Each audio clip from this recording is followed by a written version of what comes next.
Zealand or Denmark. 189 is one of the worst.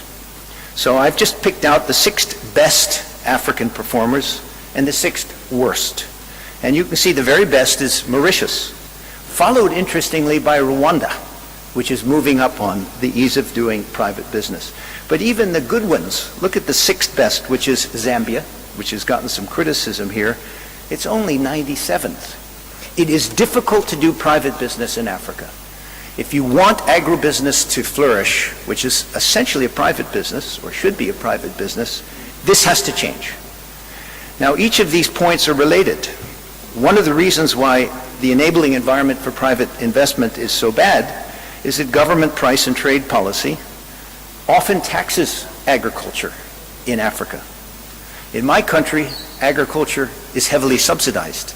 In almost every OECD country, it's excessively subsidized. In Africa, it's still taxed.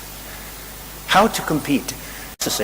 Rather than investing in what Hispanics would call lo básico, that is, rural education, rural water, rural roads, all of the infrastructure required for a competitive agriculture to exist. So switching of public investments to the basic needs of the rural sector seems to me to be most important. And finally, there's very low support for farmers' organizations, independent farmers' organizations, and local government. I, in addition to being a bureaucrat, own 2 farms in Peru. Peru is doing very, very, very well in its agricultural sector. The government hardly intervenes at all, except to invest in those public services like roads and schools and water and health systems in the agricultural sector. And it also transfers resources to local rural governments, which in Africa tend to be starved of funds and starved of capacity.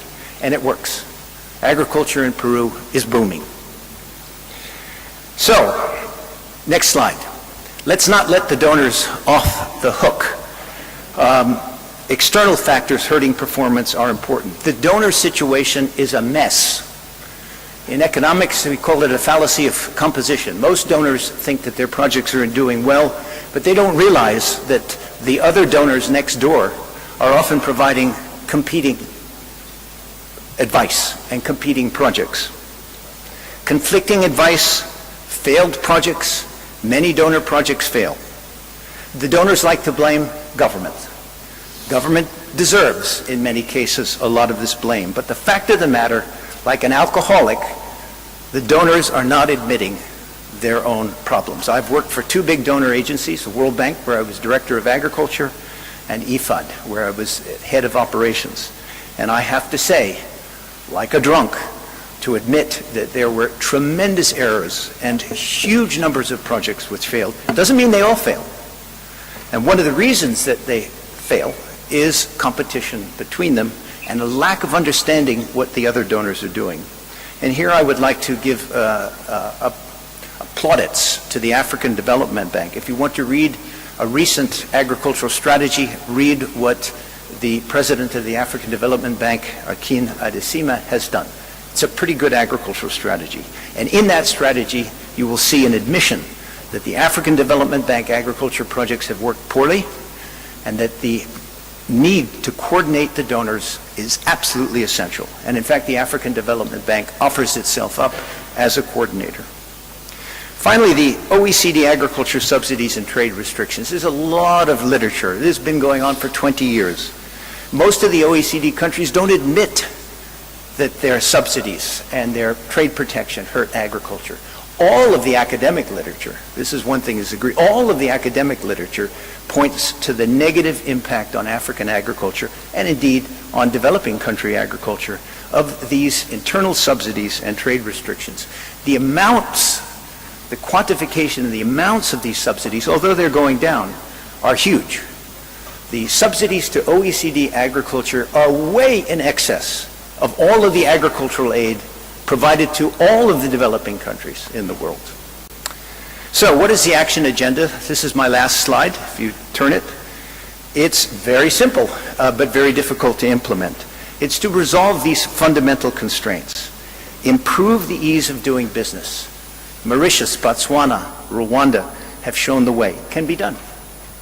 Improve agriculture price and trade policy. It should not take 200 hours on average to process and export. You cannot compete, except maybe for cocoa and coffee because the OECD countries don't produce that.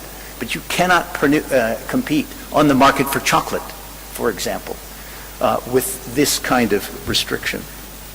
Reduce the preponderance of public sector agricultural marketing, processing, and input supply. That's probably the most contentious thing that I've said, and here there's a lot of dispute.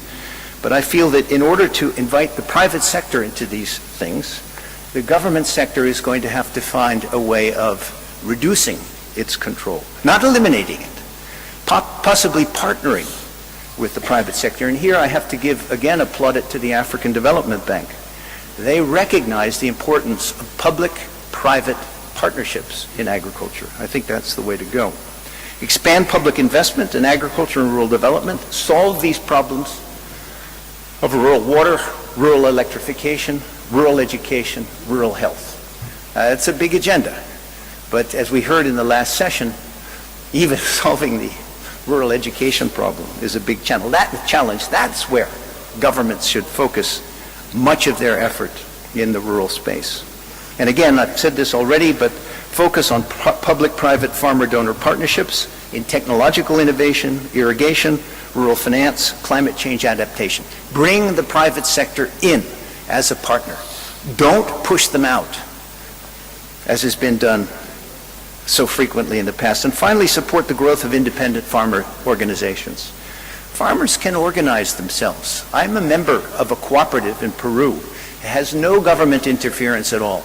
It's amazing what farmers can do when left to their own devices, provided, of course, that there's infrastructure and education behind that. Now, the last slide, don't let the donors off the hook. Action agenda for donors and NGOs. The donor mess has to be cleaned up. The first step is to admit, as the African Development Bank has, that too many of their projects are failing. To collaborate with one another, to identify those projects that do work, because there are some that work, and work together to scale them up. So better donor coordination. And of course, the old 20-year lament, reduce OECD trade barriers and agricultural subsidies. I don't think that that's going to happen. Certainly not as a result of the need to stimulate African agriculture, but this wouldn't be complete without again saying that this needs to come down. Expand funding for climate change adaptation, particularly in Africa, because the OECD countries are largely responsible for it, with some additional countries like China. They should be responsible for expanding greatly the funding for climate change adaptation in agriculture in Africa. And again, to repeat this, more public-private donor partnerships and projects. Donors are as guilty as governments in monopolizing the management of their projects. They need to expand, certainly to involve farmers in the projects themselves. Now that's my last slide, but I must give you some idea on the prognosis for these changes. There are countries in Africa which are moving. I've mentioned Rwanda and Botswana and Mauritius already, but there's some interesting things happening in others. Take a look at the floriculture sector in Ethiopia. The Ethiopians have promoted this through a combination of public-private partnerships. Or more long-standing has been Kenya's horticulture sector, which is largely private, but has been stimulated by government support. Again, a partnership. Morocco, Tunisia, public investment, private investment. And it's interesting when you look at the data, the individual country data, it's in fact in these countries that agricultural growth has started to take off. I have an annex in this chapter, and it suggests that Botswana, Ethiopia, Rwanda, Morocco, Tunisia are actually performing in agriculture pretty well. So it can be done. It's not just Vietnam and Peru, which are also performing very well. It is being done in Africa. And those African governments have followed at least part of this agenda that I have given. I'm less optimistic about the donor coordination and cleaning up the donor mess, largely because the donors do not admit that so many of their projects are failing. and don't like to collaborate with one another. But we'll see. As Ted Allers said yesterday, leadership is the key. Country leadership, donor leadership to get these changes moving. Thank you very much.